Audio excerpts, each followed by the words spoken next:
Mamlaka ya mapato hapa nchini Tanzania TRA ilianzishwa rasmi mwaka 1995 kisheria na kuanza kufanya kazi rasmi kabisa mwaka 1996. Miaka 30 hii leo.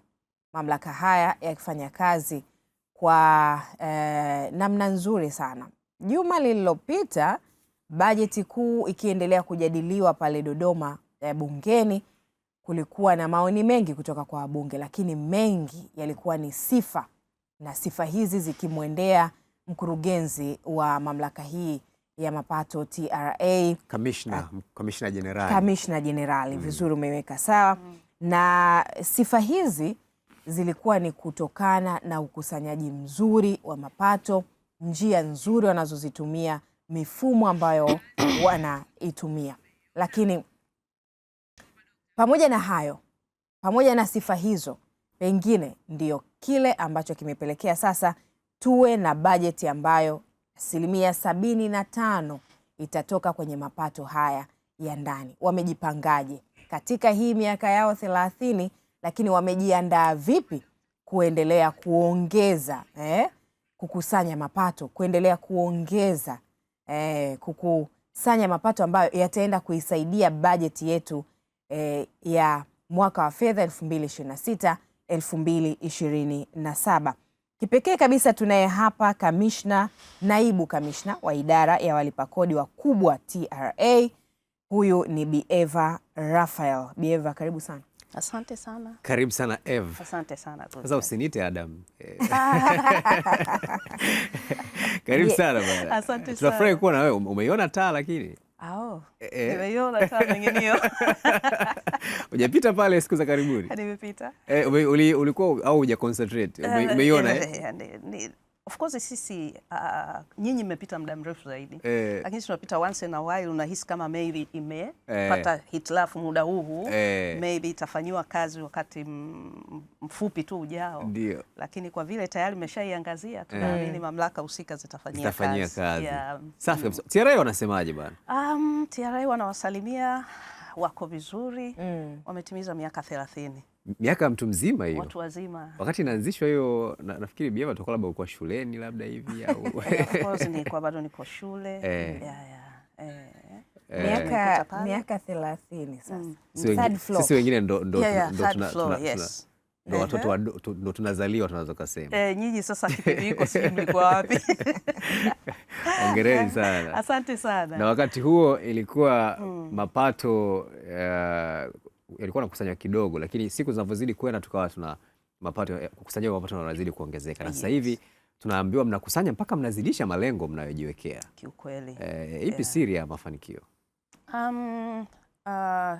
Kwanza kabisa ni kushukuru kwa kunikaribisha studio kwa ajili ya kuongelea machache kuhusiana na miaka 30 ya TRA.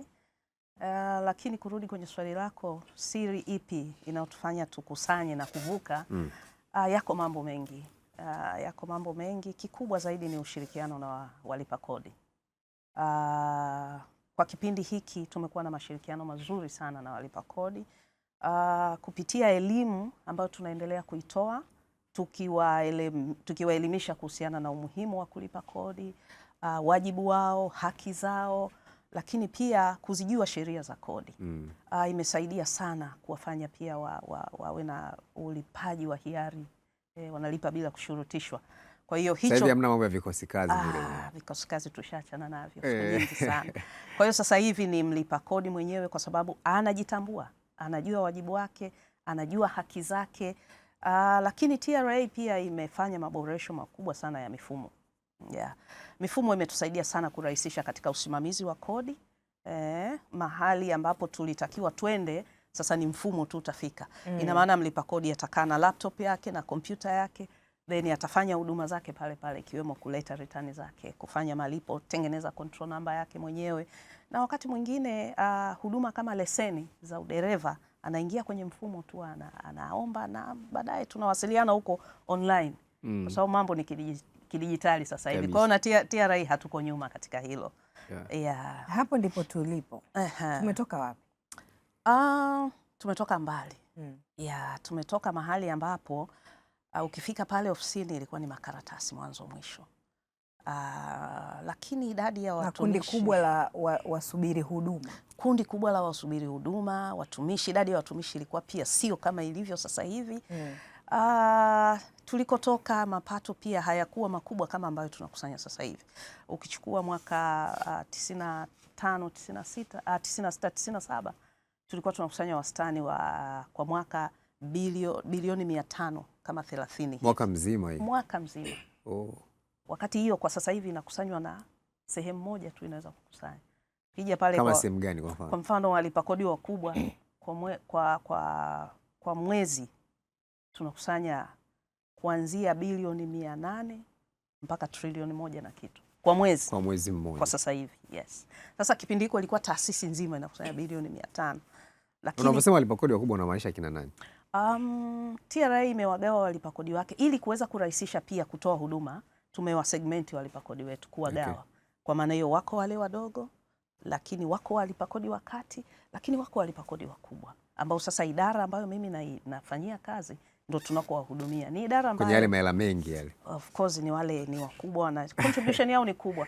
Ukichukua wako kama 850. Contribution yao katika taasisi nzima, lengo zima kwa mwaka mzima ni 40% mpaka 41. Wow. So you can see kati ya walipa kodi wote idadi tunaambiwa tulionayo ambayo ni milioni 5 plus. Milioni 5 plus. Lakini walipa kodi 850 wanachangia 40%. So ndio maana ni wakubwa. Tumewasegmenti ili kuwahudumia kwa ukaribu zaidi. Biashara zao ni complex, kwa hiyo kuna namna ambavyo tumewatenga ili kuweza kuwahudumia. Wana sifa zipi hawa walipa kodi wakubwa? Sifa zao ni nyingi, ukianzia kwanza turnover zao kwa maana ya mzunguko wao wa biashara ni mkubwa. Unaanzia kiasi gani kwa mfano? Bilioni 100 na kuendelea. Kwa mwaka. Bilioni 100 na kuendelea, lakini kiwango cha kodi ukiona hiyo turnover pia kiwango cha kodi ni kikubwa. Kwa ni kama bosi wetu hapa Said Salim Bakresa na wengine. Of course. Ni mmoja wapo kati ya walipa kodi wakubwa. Tunawapongeza pia kwa kutuchangia. Na hizo pongezi hazijaishia kwenye maneno yako Eva. Tumepata tuzo ya kuwa walipa kodi wazuri. Wow. Kabisa. Hongereni mara tena. kadhaa. Hongereni tena kwa mara nyingine. Tuna tuzo zenu pale zimejaa. Sawa, sasa ndani ya hii miaka 30 ndio na safari ambayo mmeipita, sasa hivi mna mikakati gani ya kuendelea kuboresha zaidi huu ukusanyaji wa mapato ya ndani?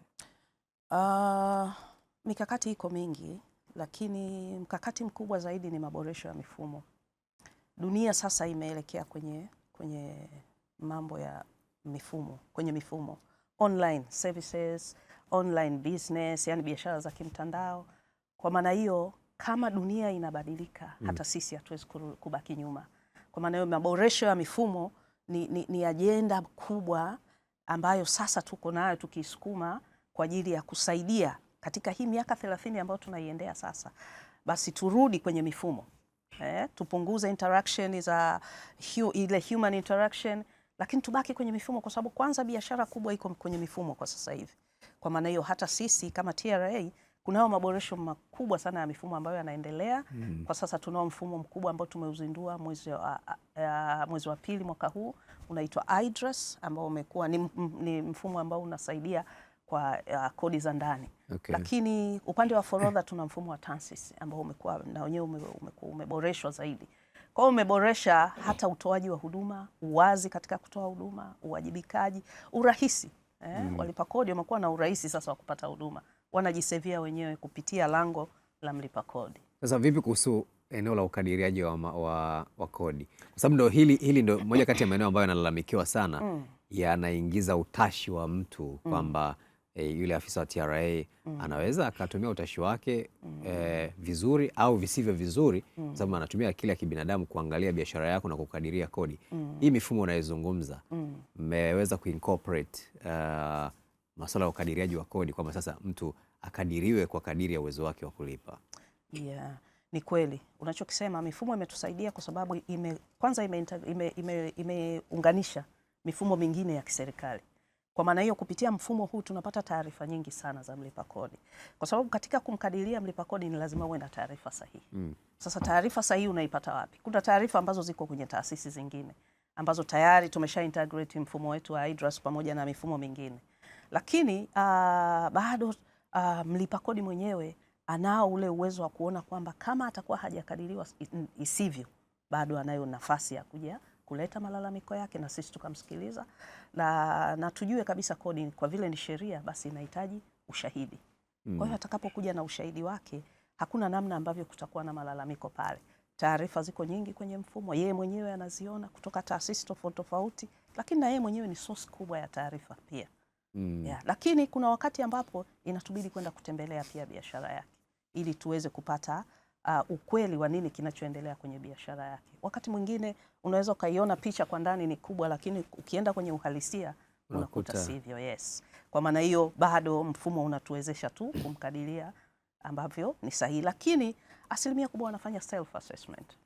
Kwa hiyo wale ambao wanakuja kwa maana ya makadirio kama haya ulioyasema ni wale ambao turnover zao ni kuanzia milioni 100 kwa mwaka na kushuka chini, presumptive tunawaita. Lakini zaidi ya hapo, hasa wale wanaotengeneza mahesabu ambao turnover yao ni kubwa kuliko hiyo, anajikadiria mwenyewe kwenye mfumo. Alafu anatuma return yake online. Kwa hiyo hakuna afisa anayehusika pale kuja kumkadiria.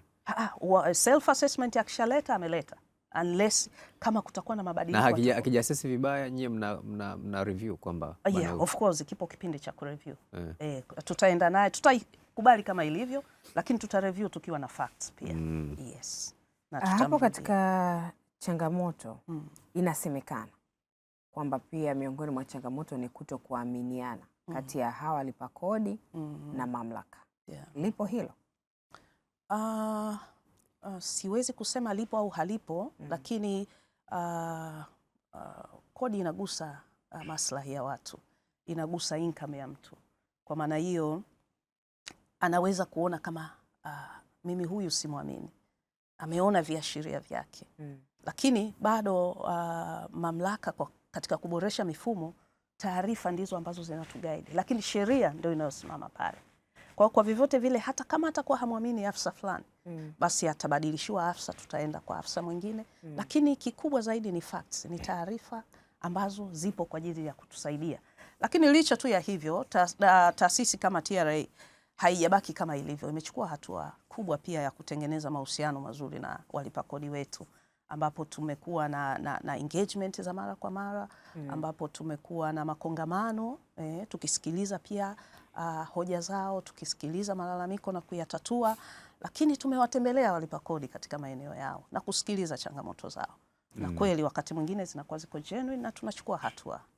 Sasa lengo la serikali budget kuu mwaka 2026-27 ni 75% ya mapato kutoka ndani ya nchi. Na hii bila shaka inaenda kuegemea katika ofisi yako. Walipa kodi wakubwa ni wale wale. Kuongezeka kusema ndani ya huu mwaka mmoja, huwezi kusema kwamba wanaweza kuongezeka kwa zaidi ya 10%, lakini ndio wale wale waliopo. Sasa pamoja na mikakati ambayo mtakuwa nayo ya kuendelea kukusanya kodi, ni kwa namna gani sasa mmejipanga kuto kumuongezea mzigo yule mlipa kodi, mkiita overtaxing, kwa wale wale ambao wapo? Asante kwa swali zuri ambalo ni kweli watu wakiona kama budget imeongezeka, lengo limeongezeka, wanahisi kwamba na mzigo utaenda kuongezeka. Lakini TRA kama taasisi tumeshachukua hatua mapema kabla, kwa sababu kimsingi tunajua kila mwaka maisha si yanapanda. Kwa hiyo budget itapanda, lakini pia na lengo litapanda pia. Kwa hiyo tulishachukua hatua za mapema. Kwanza kabisa ni kuongeza wigo wa walipa kodi tulionao, kwa sababu asilimia kubwa ya biashara nyingi ziko kwenye mfumo ambao si rasmi. Kwa hiyo tunao mkakati mahususi kwa ajili kwanza kurasimisha zile biashara ili tuwe na walipa kodi wengi, ili basi lile lengo tuweze kuligawana kila mtu fairly.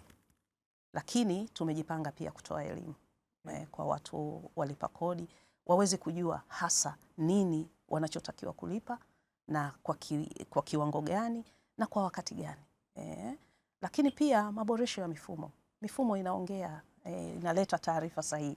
Kwa hiyo sidhani kama kuna mtu anaweza just because lengo limeongezeka na yeye aongezewe unnecessarily, hiyo haipo.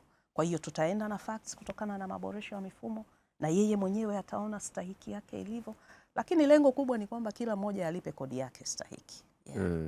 Bila mnawahakikishia walipa kodi ndio kwamba hawatokuwa na mzigo? Hapana, haitakuwepo mzigo. Kila mmoja atalipa stahiki. Wafanya biashara walivyosikia kwamba 75% bajeti ni mapato ya ndani, wakasema sasa sasa mzigo unakuja kutuangukia na hawa tutawaona sasa watu wa TRA wakitushukia kwa nguvu kubwa sana. Hapana, wasiwe na wasiwasi. Miundombinu ishawekwa vizuri, mikakati iko vizuri na tutaenda nao vizuri, na tumewaengage, wanajua pia kwa sababu tumeshawaengage. Mikakati mingi tunafanya nao kazi. Mashirikiano yetu na walipa kodi ndio msingi hasa wa sisi kufanya vizuri. Kwa hiyo wakati wowote kinapotokea chochote tunarudi kwa wadau pia, jamani, kuna hili, tunatokaje hapa, na mikakati mingi wao wanachangia na wanatupatia. Kwa hiyo sisi tuna sail sawa. Sasa bado tuko hapa na Eva Raphael ambaye ni naibu commissioner idara ya walipa kodi wakubwa, mamlaka ya mapato Tanzania TRA. Unakumbuka kwamba hii ni mamlaka ambayo inatimiza miaka 30 hivi sasa tangu ilipoanza kufanya kazi mwaka 1996 baada ya kupitishwa kwa sheria ya bunge mwaka 1995. Rais Benjamin Mkapa atakumbukwa sana kwa kuanzisha taasisi mbalimbali ikiwemo mamlaka ya mapato Tanzania ambayo hivi sasa inaonekana kufanya vizuri na hasa kuvuka malengo ambayo imekuwa ikijiwekea katika kukusanya mapato. Tunazungumza mengi hapa bado na naibu commissioner katika hili ambalo mwenzangu ameuliza kuhusu sasa mtazamo. Unajua, mimi naamini sana kwenye kulipa kodi ni jambo ambalo linapaswa liwe kama jambo la kizalendo, na yani hatuhitaji nyie tuwape kazi kubwa ya kuanza kutafuta hiyo kodi na hatuhitaji wananchi waone kwamba yani kuna mtu anawalazimisha ama kuna yani kama ni kama mtu anafuatiliwa hivi. Tunataka tuone wananchi ambao yeye mwenyewe anaona ufahari kulipa kodi yake. Na hiyo inahitaji kuanza kubadilisha mtazamo.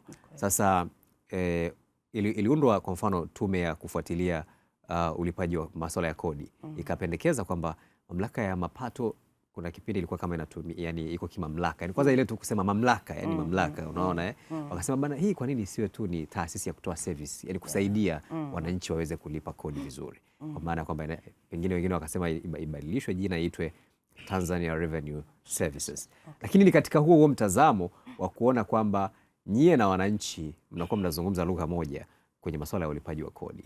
Sasa mkakati wa ndani nyie ukoje kuhakikisha kwamba wananchi wanapowaona, kwa sababu kwa mfano baadhi ya wafanyabiashara pale Kariakoo, mimi na marafiki zangu na wafanyabiashara, akimwona tu mtu wa TRA kuna namna fulani hivi anakuwa uncomfortable. Bado hiyo kitu ipo. Sasa mnatengeneza vipi mazingira ya urafiki na kuwafanya wananchi wao wenyewe tu tena wao wenyewe ndio wawasumbue kuja kuwaletea kodi?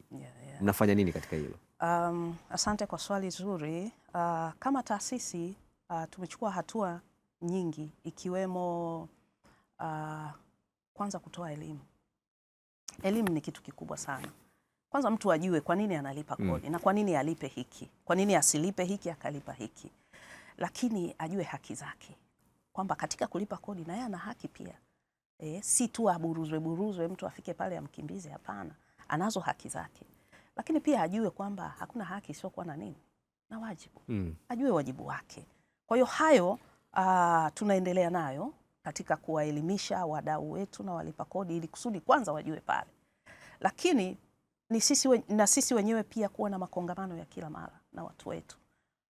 Kwa mfano, kamishna mkuu wa mamlaka ya mapato Tanzania alitangaza kila Alhamis ni siku ambayo mameneja wote wa mikoa, wa wilaya, imetengwa hiyo siku kwa ajili ya kusikiliza kero za walipa kodi au wafanya biashara. Au usikilize ukiwa ofisini au wafate maeneo yao ya biashara.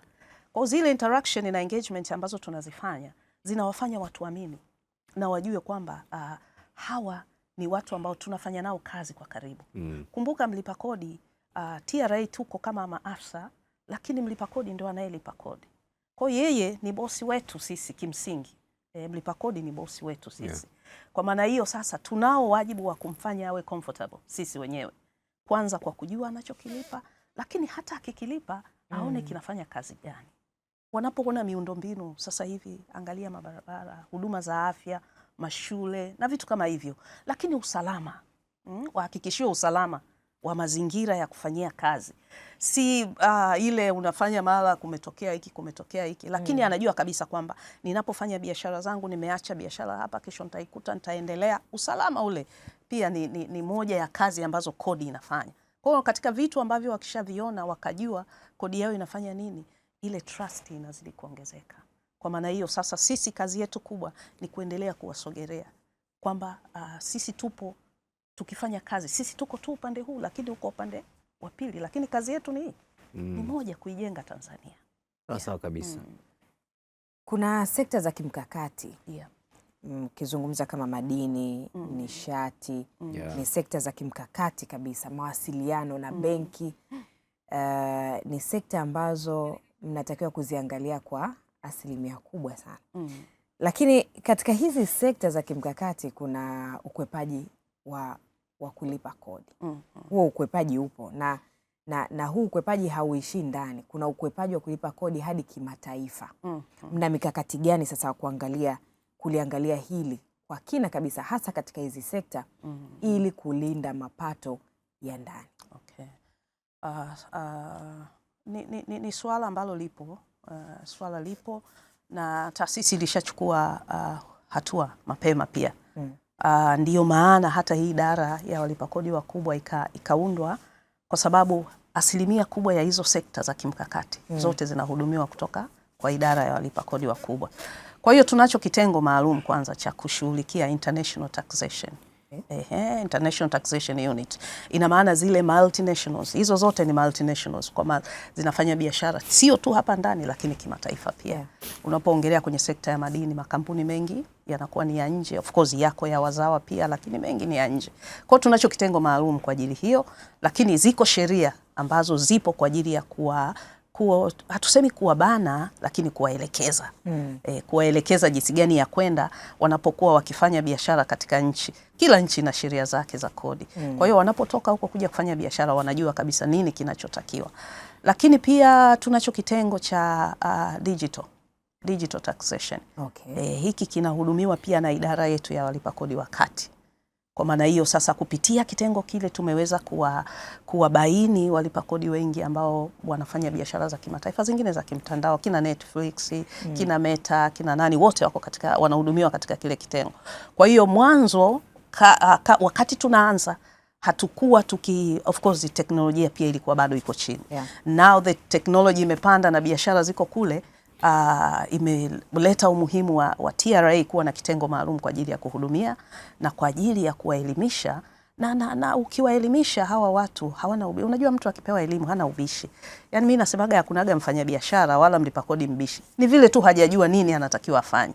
Lakini ukitake time ukamuelimisha mnaenda vizuri. Kwa unakiri kuna namna pia mlikuwa hamjaweka spidi kubwa kwenye kutoa elimu. Kwenye kutoa elimu. Yes, hilo naweza kukiri kabisa kwamba kwa sababu ndio tumeanza, tunaenda hatua kwa hatua.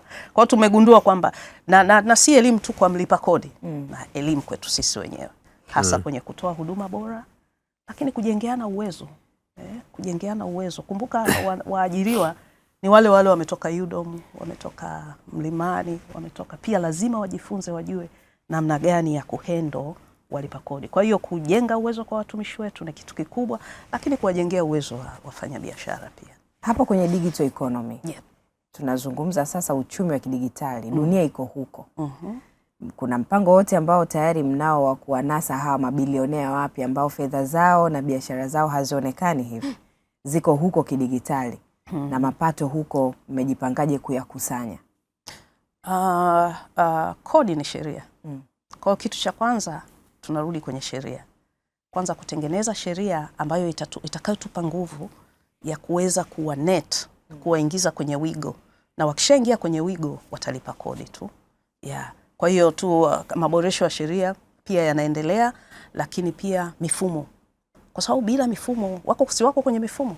Kwa hiyo lazima tukutane huko juu. Kwa hiyo sasa hivi mabilionea wa kidigitali wanaendelea kuenjoy bila kulipa kodi? No, wapo ambao wanalipa, ndio maana kuna kitengo cha digital ambacho kinaendelea kufanya kazi, lakini kwa sababu biashara ya kimtandao kila siku ina upgrade. Kwa hiyo na sisi inatupa umuhimu wa kuji-upgrade every time.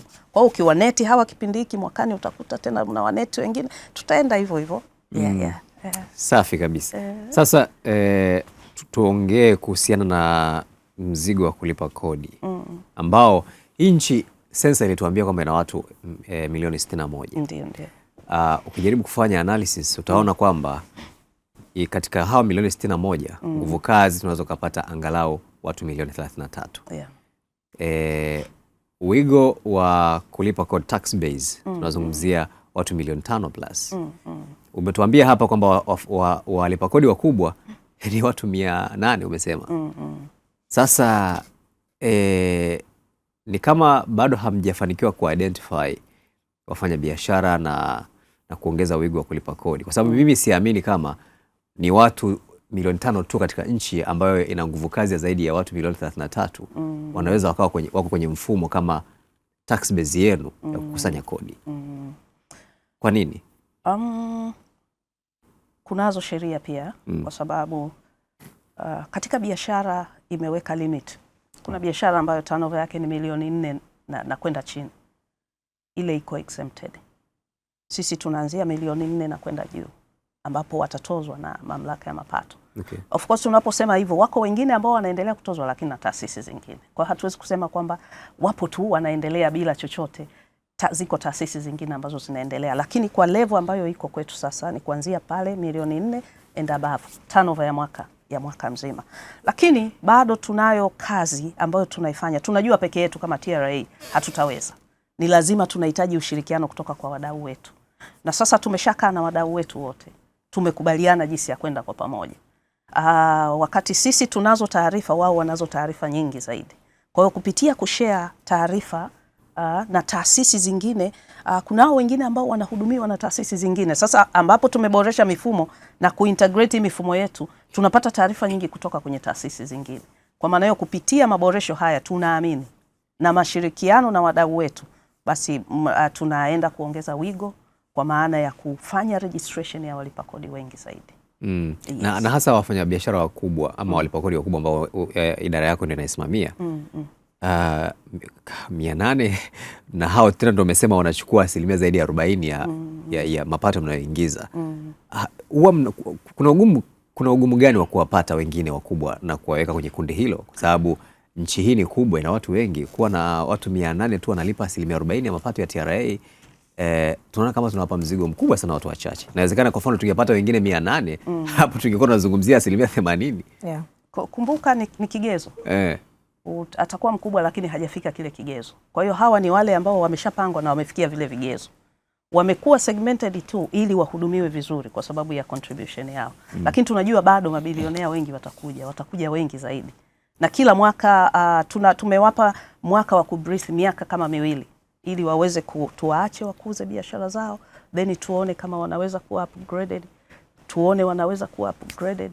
Lengo ni kuweza kuwahudumia tu kwa ukaribu, lakini sio kwamba wapo, lakini sasa kwa sababu kigezo ni hicho hapo.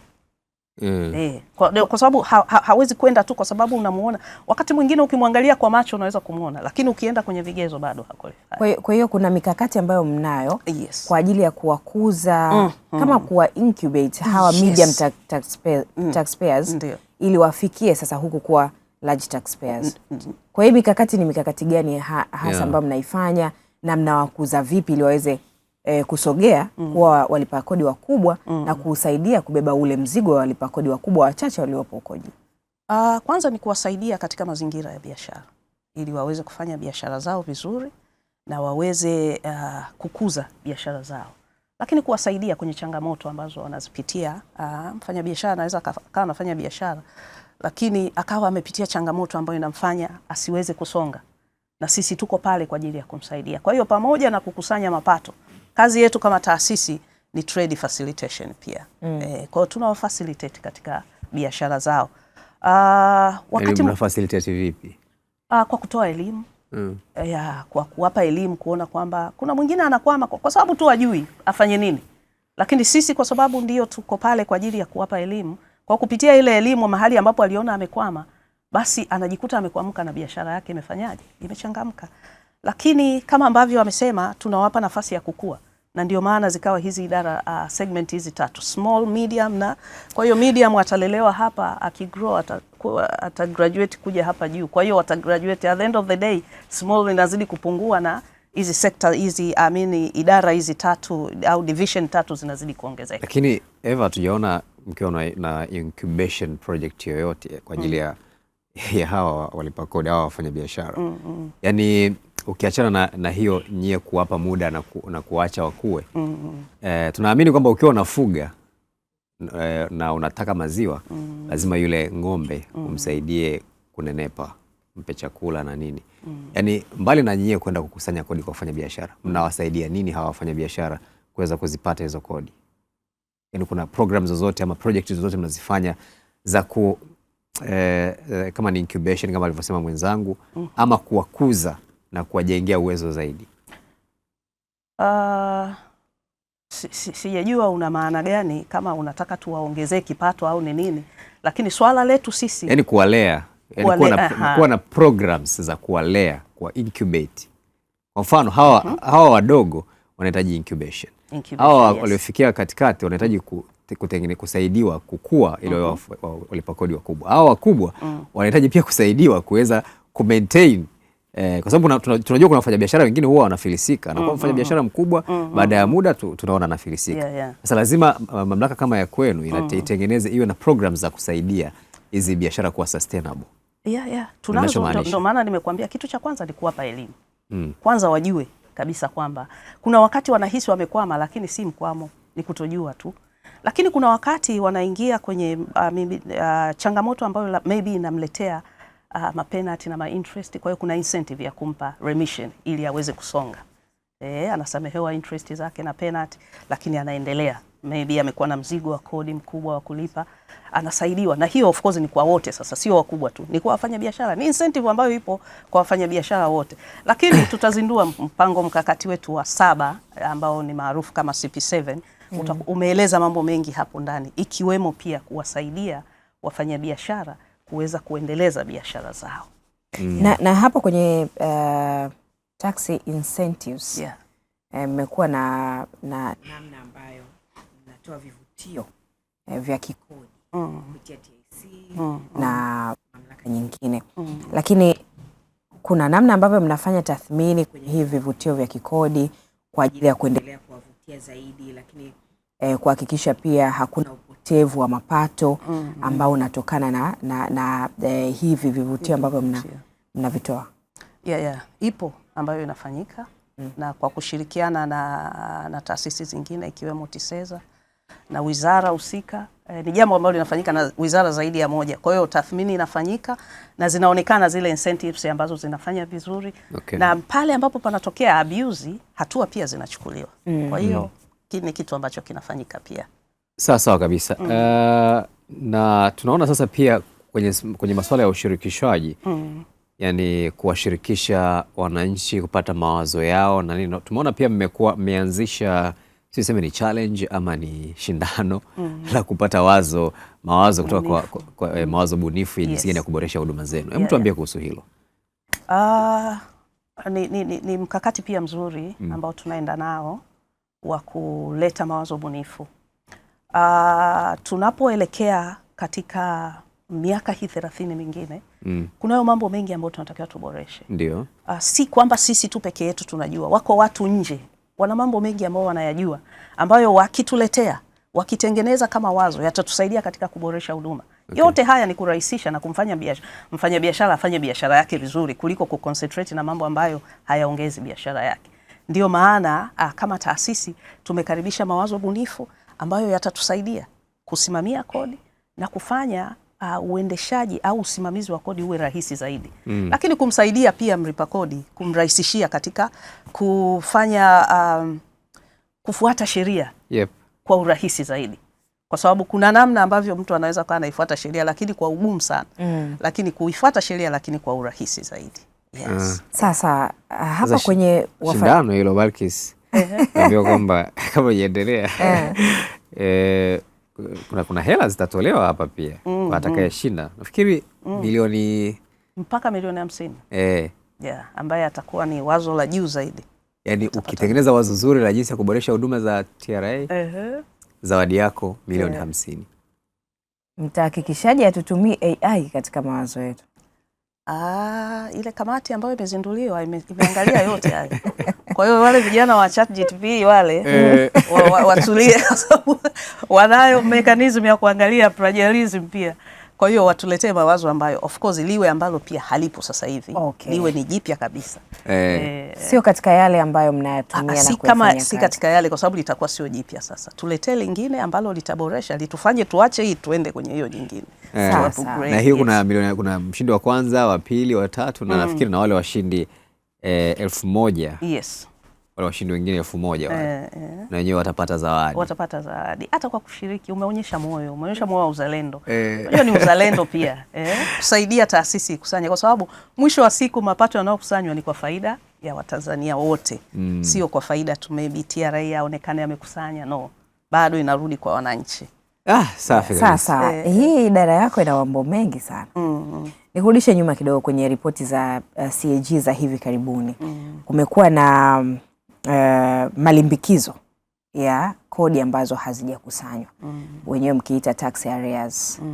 Mna mikakati gani ya kukusanya hizi kodi ambazo ziko nje? Ni kodi ambazo zitakiwa ziwe ndani lakini bado ziko nje na hazijakusanywa. Changamoto ni nini na kwa nini pia hazikusanywi kwa wakati? Kukusanya kwa wakati au kutokusanya kwa wakati ni subject. Kwa hiyo sidhani kama naweza kuliongelea sana hapa, kwa sababu lina vitu vya ndani ambavyo kwanza linahusisha pia privacy za walipa kodi. Kwa hiyo natamani tuliache hilo. Sawa kabisa Eva. Privacy pia ni muhimu sana. Privacy. Ni haki yake kutunza haki ya mlipa kodi. Sawa kabisa. Hebu tuongelee kidogo kuhusu kodi za pale bandarini. Custom duties na whatever mnavyoziita. Kumekuwa na malalamiko, nitaleka katika lugha ya kiwananchi zaidi, kwa sababu mimi sio mtaalamu sana wa masuala ya kodi, lakini ninachojaribu kumaanisha ni kwamba inaonekana kuna mrundikano mkubwa sana wa kodi pale bandarini kwa wafanya biashara wakubwa wanavyoleta mizigo yao. Sio tu mrundikano mkubwa, lakini pia kunakuwa na a very bureaucratic process. Yani kunakuwa na ukiritimba sana kiasi ambacho kinafanya mfanya biashara mkubwa inavyofika swala la kutoa makontena yake pale inakuwa ni hectic. Yani kama Balkis una rafiki ambaye ni mfanya biashara, ikisha kuja swala la kuchukua mzigo wake bandarini, utamuona kabisa yani kuna namna anakuwa haiko sawa. Kwa nini inakuwa hivi?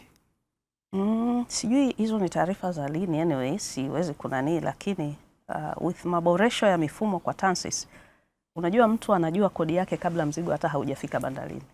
Kwa hiyo ukisema kwamba mzigo wake ukifika anaanza kuhangaika, labda ni kama ni kesi mpya labda ije tu tuweze kuiangalia, lakini kwa maboresho ya mifumo jinsi ilivyo, kila kitu kinafanyika kwenye mfumo, assessment zote zitafanyika kule na kila kitu, na mtu atajua kodi yake au chochote obligation yake ataijua hata kabla mzigo haujafika hapa bandarini. By the time unakuja kufika, na imefanyika hivyo ili impe nafasi yafanyaje kujiandaa, ili kusudi anajua kabisa kwamba kama ni mzigo unatoka China. Kwa hiyo ukiwa hivi akishaweka, of course kuna agent pale ambayo anafanya yote yale, anajua kabisa mpaka mzigo ukifika hapa maybe after 21 days or after 30 days natakiwa kulipa kitu fulani au natakiwa kulipa kodi hiki. Kwa hiyo kama kuna issue yoyote kama malalamiko, iko pia mfumo umetoa avenue ya malalamiko ambayo yanashughulikiwa vizuri sana. Kwa hiyo hiyo ya kusema mlundikano sina uhakika. Lakini amfikiri yani nazungumzia yani kwa maana ya kuwa na kodi nyingi. Amfikiri sasa inawezekana labda ikawa ni katika level kubwa zaidi, lakini amfikiri ku consolidate kwa sababu kuna kodi nyingi sana ambazo ziko pale. Kuna hizi ambazo mnatoza nyie TRA, lakini kuna hizi za TPA na nyingine. Lakini tukizungumzia hizi za TRA, kwa mfano kuna ushuru wa kuagiza, yani ile import duty, kuna kodi ya ongezeko la thamani, kuna ushuru wa bidhaa, kuna ile ya ukimwi ile unaita AIDS levy. ambayo ni kwenye magari kutokana na ukubwa wa engine na kadhalika. Sasa kuna namna ambavyo watu wanafikiria kuhusu consolidate, yani kuona ni jinsi gani mnarahisisha kwanza ulipaji, lakini na kuifanya ikawa labda kama mtu akishalipa ile mara moja, zile deductions zinakwenda kufanyika huko kuliko yeye kuanza kulipa hii analipa ile analipa ile tofauti.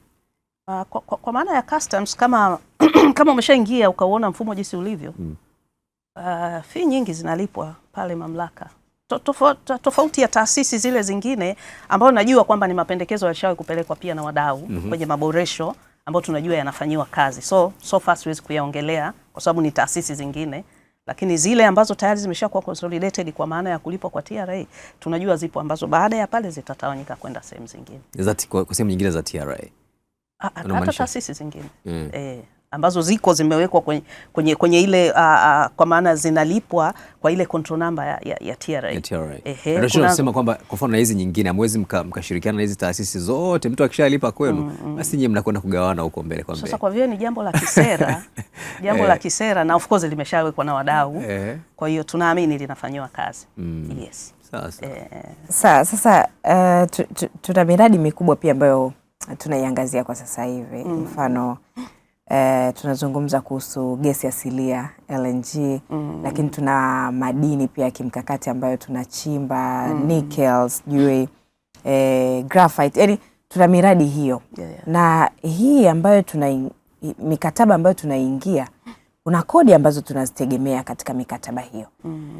Tuna wataalamu wa kutosha ambao wanaielewa vizuri mikataba hii na wanaweza kuelewa pia kodi ambazo tunazitaka kutoka kwenye mikataba hii ili tusiweze kupoteza mapato kutokana na hii miradi ya kimkakati ambayo sasa hivi tunaiangazia sana. Hilo liko kwa wizara na naamini wizara ina wataalamu wote. Ina wataalamu wote na wameliangalia, lakini likishafika kwa maana ya upande wa kodi, basi sisi tuko pia katika kuliangalia hilo. Lakini jicho lenu liko pale pia, kuna kodi zetu pale. Of course. Hamna mradi utakuja ambao hauna kodi. Kiufupi, katika miradi yote ipo kodi ya kulipa na wanalipa. Na sasa kwa sababu tumesha integrate mifumo yetu, tunaangalia hata ile mikataba tunaiona inavyoenda. Kwa hiyo kupitia kwa wataalamu wetu na vitengo ambavyo viko, hakuna kinachopotea. Kwa hiyo mpaka sasa tunaridhika na kodi ambazo tunazichukua kutoka kwenye hii miradi. Kwetu sisi tuko vizuri, tunaenda vizuri. Yes. Sawa kabisa. Miaka 30 ambayo mnaadhimisha, na mwaka huu kimsingi mmekuwa na activities mbalimbali ambazo mnazifanya, lakini kubwa zaidi ni kitu gani ambacho mnakifanya kutimiza ama kuadhimisha miaka 30 ya TRA? Miaka 30 tutaadhimisha tarehe 1 mwezi wa 7. Ni siku chache tu zijazo. Kauli mbiu ya mwaka huu tunayoadhimisha nayo ni miongo mitatu ya TRA, mlipa kodi shujaa, Tanzania inayojitegemea. Unaziona hizi ni kama sentensi tatu tofauti. Miongo mitatu ya TRA, lakini mlipa kodi ndio nani? Shujaa. Ndio shujaa. Kawezesha Tanzania ifanyeje? Kujitegemea. Kwa hiyo hakuna namna Tanzania itajitegemea kama mlipa kodi hajatimiza wajibu. Tumemweka pale kati kwa sababu ndo mdau mkubwa wa uchumi wa Tanzania. Kwa hiyo TRA ametimiza miaka 30, lakini shujaa wetu ni nani? Shujaa wetu ni mlipa kodi.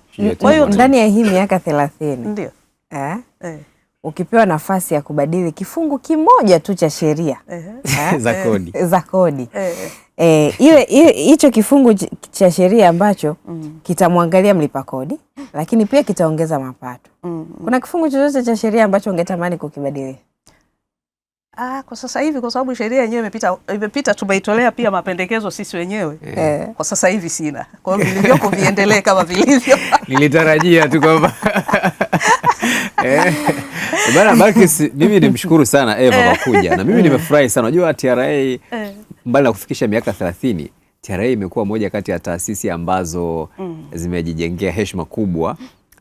Lakini pia imekuwa ni ndoto ya vijana wengi sana kufanya kazi hapo TRA. Balkis, umeona kuna kijana mmoja aliposti akasema moja kati ya sehemu ambako ukifanya kazi maisha yanakuwa mazuri. akataja taasisi nyingi pale, akataja na TRA. Alafu pia nilivyomwona Eva alipokuwa anaingia hivi, nikasema kweli mambo ni mazuri. Uongo. Eva, ya kweli hayo, eti ukifanya kazi TRA mambo yanakuwa mazuri. Miezi miwili tu umebadilisha gari 3. Aisee, mimi nisingekuwepo hapo. Nilikuwa nishastaafu. Lakini kwa sababu bado nipo, unatakiwa kuwa na nidhamu tu, lazima umaintain nidhamu, lakini uheshimu hicho ambacho mwajiri anakupatia ili uweze kusonga. Ingekuwa ni hivyo, unajua tungekuwa tunafika miaka 10 tu ukiajiriwa. Na hii huwa yani ushahidi ni kwamba zikitangazwa tu nafasi za TRA, nchi nzima inajua kwamba TRA wametangaza nafasi za kazi. Ni notion tu imejengeka. Lakini wakishafika waga tunakaa nao kama mwaka, afu tunawauliza vipi? Una magari mangapi mwenzetu? Alafu hana hata moja. Una nyumba? Una lipi la kuambia vijana wanaotamani kufanya kazi TRA? Kufanya kazi TRA ni privilege kwa sababu ni taasisi ambayo unamhudumia mwananchi moja kwa moja. Unafanya, it's a noble job. Unafanya kazi ambayo unatoa huduma straight. Yani tunachokikusanya huwa kinaenda straight kwenye huduma za wananchi. Kwa hiyo mimi nasema kwanza ni kazi ya Mungu. Watu wengi wanaona kama, lakini hii ni kazi ya Mungu. Lazima kwanza umtangulize Mungu ili uweze kuifanya kwa uhakika na kwa uadilifu na uifurahie. Vinginevyo hutaka uifurahie. Kwa maana hiyo mimi nawatia moyo tu, kama wanataka kufanya kazi TRA basi wamtangulize Mungu, lakini waje na nidhamu, waje na maadili, kwa sababu wanaowafanyia kazi, wanaowatumikia ndo mashujaa wetu sisi sasa.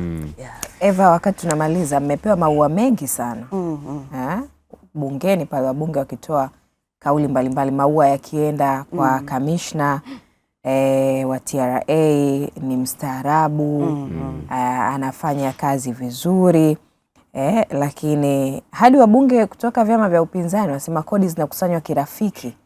Haya maua yamewapa nguvu au ndo mabega yanaenda kuzidi kichwa? Kwanza yametupa nguvu, lakini yametupa deni kumaintain. Kwa sababu ukishasifiwa umefanya kitu kizuri, ujue na kiburi waga kinakuaga hapo. Kwa hiyo sisi kama watumishi, yani tuna deni kwa wananchi kwamba tu maintain hii ili next time tuendelee kufanyaje? Kusifiwa, lakini tuwe marafiki zaidi. Kuna raha sana kufanya kazi na mtu afu mkawa marafiki. Nyie tu amjui.